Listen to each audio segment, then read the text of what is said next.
Bonjour à tous et à toutes et bienvenue dans ce premier hors-série de l'émission Reload qui va vous retracer les débuts de l'œuvre Final Fantasy. Cette émission a pour but de vous faire comprendre pourquoi cette série de jeux a tant passionné les joueurs et comment elle a pu devenir une des références en matière de jeux de rôle. Asseyez-vous confortablement et laissez-vous embarquer le temps d'une vidéo dans l'univers incroyable de Final Fantasy.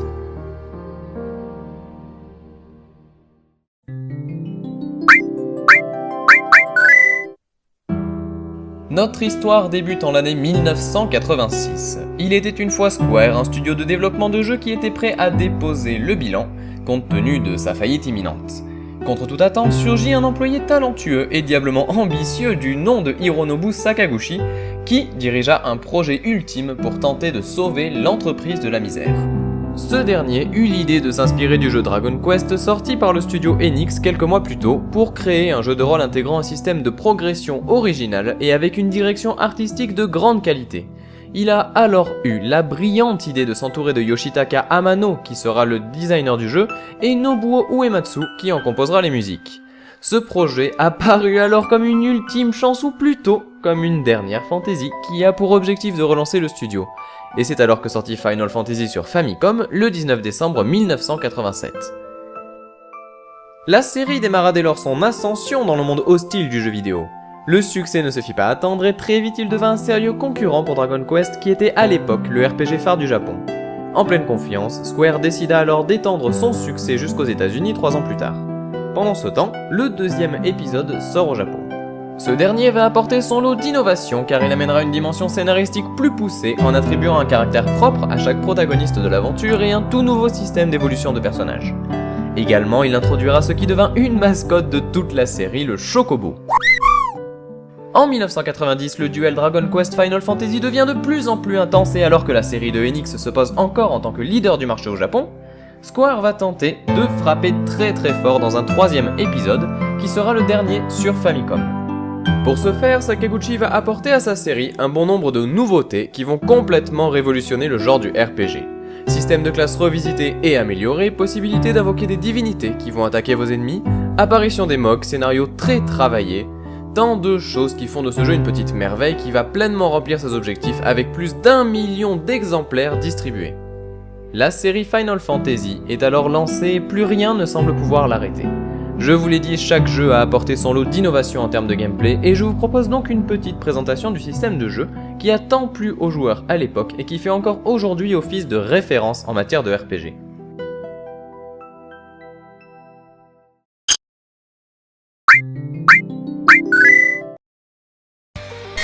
Dans un premier temps, il faut savoir que les Final Fantasy se démarquent par une histoire originale et différente à chaque nouvel épisode. On contrôlera donc une petite troupe de 3 ou 4 aventuriers qui devront réaliser une quête personnelle mais qui sera par la suite liée au destin du monde. Par exemple, dans le cas du premier jeu, vous contrôlez 4 héros qui portent chacun une gemme destinée à revitaliser la Terre, et au cours de votre aventure, vous réalisez que c'est une entité maléfique du nom de Chaos qui cherche à détruire le monde. Vous allez donc parcourir l'univers du jeu pour pouvoir l'affronter. Ce type de scénario très efficace va servir de base pour tous les volets de la saga en apportant à chaque fois des éléments qui vont en augmenter la complexité. Par exemple, dans Final Fantasy III, les personnages ont chacun une histoire et une personnalité qui leur est propre.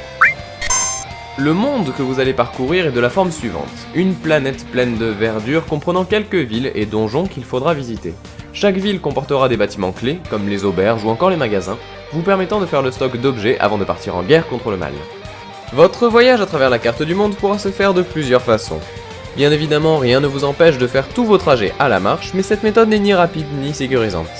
Vous aurez donc la possibilité d'utiliser des véhicules tels que les bateaux, les vaisseaux, et rien ne vous empêche de voyager à dos de chocobo pour satisfaire vos pulsions cavalières. Lorsque vous naviguez sur la carte ou dans un donjon, les combats contre les monstres se déclenchent aléatoirement, et vous aurez à vous défaire de vos ennemis. Chaque adversaire a un certain nombre de health points ou HP qu'il va falloir descendre jusqu'à 0 par le biais d'attaques. Un des gros points forts de Final Fantasy est son système de combat au tour par tour. En effet, chaque personnage ou monstre à l'écran attaquera l'un après l'autre, et votre rôle dans tout ça ? Eh bien choisir quelle action vous voulez réaliser avec vos héros. Chaque héros a sa spécialité. Dans les volets 1 et 3, le système utilisé est celui des jobs. Petite explication, vous choisissez vous-même le rôle de votre personnage, soigneur, magicien, guerrier, etc. Chaque job a ses caractéristiques propres et ses capacités. Prenons l'exemple de Final Fantasy III, pour lequel on a un nombre de jobs disponibles considérable. Vous pouvez choisir mage blanc, et vous aurez principalement des magies de soins, contrairement au mage noir, qui lui aura accès aux meilleures magies offensives. Dans Final Fantasy II, le système d'évolution est très particulier parce qu'il vous fera augmenter les capacités de vos personnages en fonction de vos actions. Plus vous prenez des dégâts, plus votre défense augmente, plus vous attaquez au corps à corps, plus votre force augmente, etc. etc. En plus des magies, une autre particularité des jeux Final Fantasy est la présence des invocations. Vous en croiserez en tant que boss dans les volets 1 et 2, mais le troisième jeu de la saga permet aux joueurs d'invoquer ces entités pour vous aider à combattre. Bahamut, Ifrit, Odin et tant d'autres qui seront par la suite emblématiques de l'univers Final Fantasy.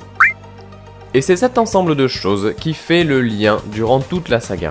Ce système de jeu est repris et revisité à chaque épisode, vous permettant ainsi d'apprécier de nouveaux univers, tout en conservant une unicité dans le déroulement de votre aventure. Arrive en 1990 le Super Famicom, alias Super Nintendo, une machine enfin assez puissante pour toutes les ambitions de Mr. Sakaguchi. De ce fait, l'équipe de Square a pu mettre tout son talent et ses idées dans 3 jeux considérés encore aujourd'hui comme 3 des meilleurs RPG jamais sortis dans le monde. Ah, Final Fantasy IV, le premier volet de la saga, a apporté une dimension sombre de par son scénario et ses personnages. Vous contrôlez Cécile, qui en tant que bon soldat va exécuter tous les ordres de son roi. Un jour, il va être envoyé dans la ville de Mysidia, dans laquelle il aura à voler le cristal d'eau.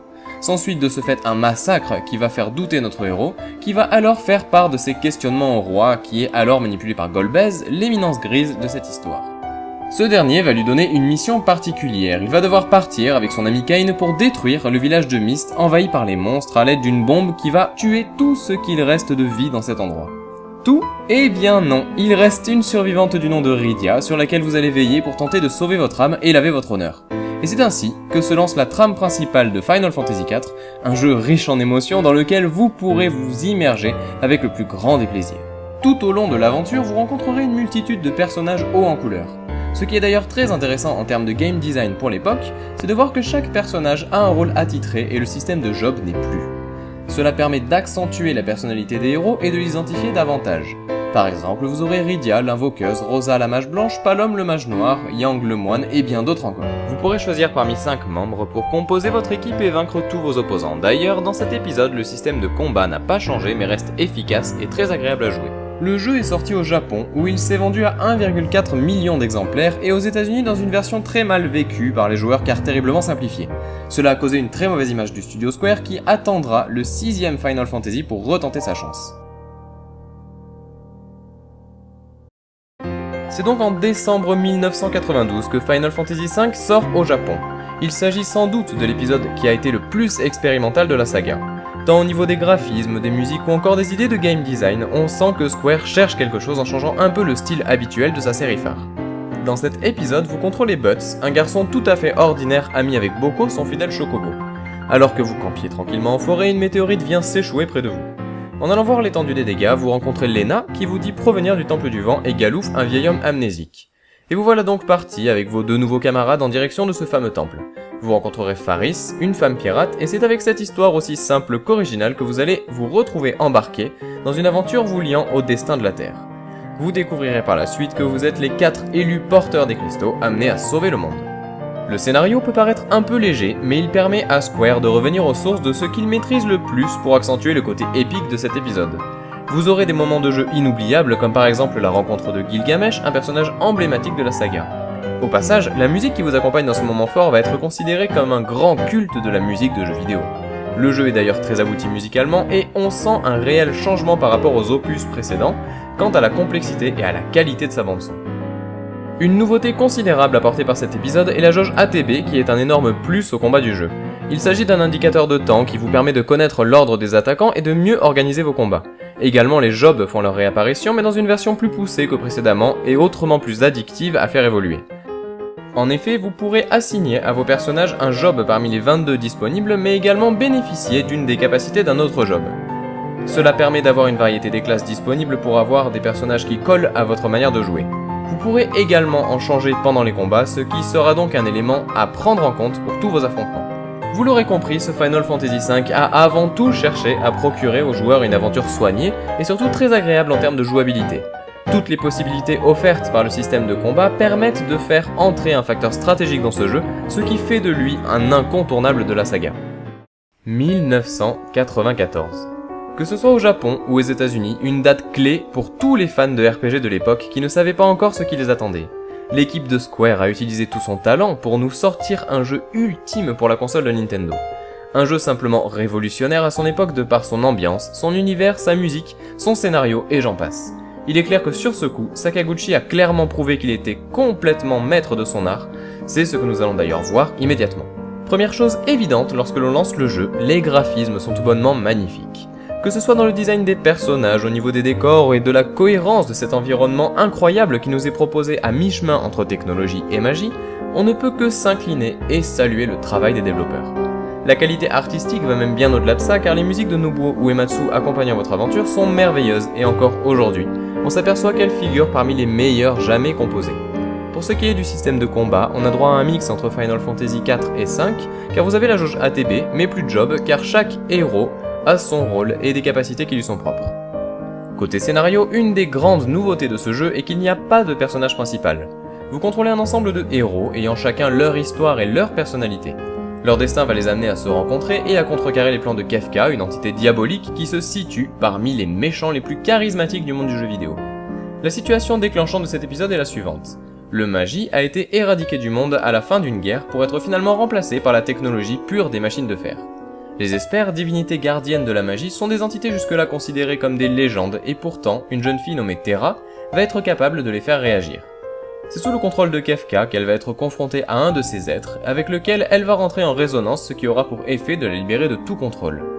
Terra va donc rejoindre la résistance face à un empire gouverné par Gestahl qui ne jure que par la technologie et dont la soif de pouvoir n'a pas de limite.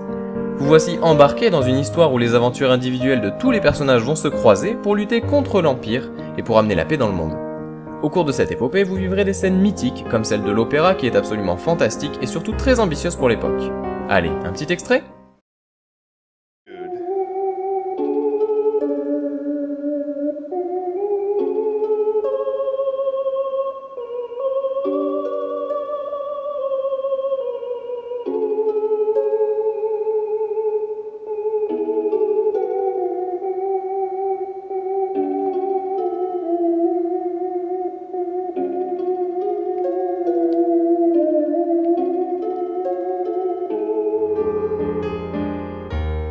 Je peux vous garantir que la première fois que j'ai fait ce passage dans Final Fantasy VI, eh bien j'ai pleuré les amis.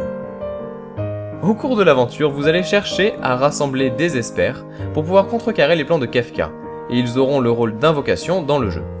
D'ailleurs, sachez qu'il en existe des secrets, tout comme pour les personnages d'ailleurs, et que cela fait partie de la quantité astronomique de quêtes optionnelles que vous aurez à réaliser. Il est clair que je ne peux pas tout vous dire sur ce jeu et sur ces jeux, tant ils sont immenses et tant ils regorgent de choses qui en font de petites merveilles vidéoludiques.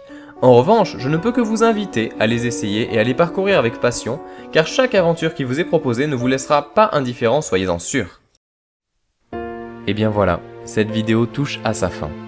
Vous savez maintenant quelques points clés de la genèse de cette saga qui a tant plu aux joueurs de tout temps et qui continue d'exister grâce à tous les gens passionnés qu'elle a engendrés. Si Square et Sakaguchi ont connu tant de réussite, c'est parce qu'ils réalisaient leur jeu avec conviction et passion. On se demande souvent, le jeu est-il un art ou encore, les concepteurs peuvent-ils être des artistes ? Difficile de répondre à cette question.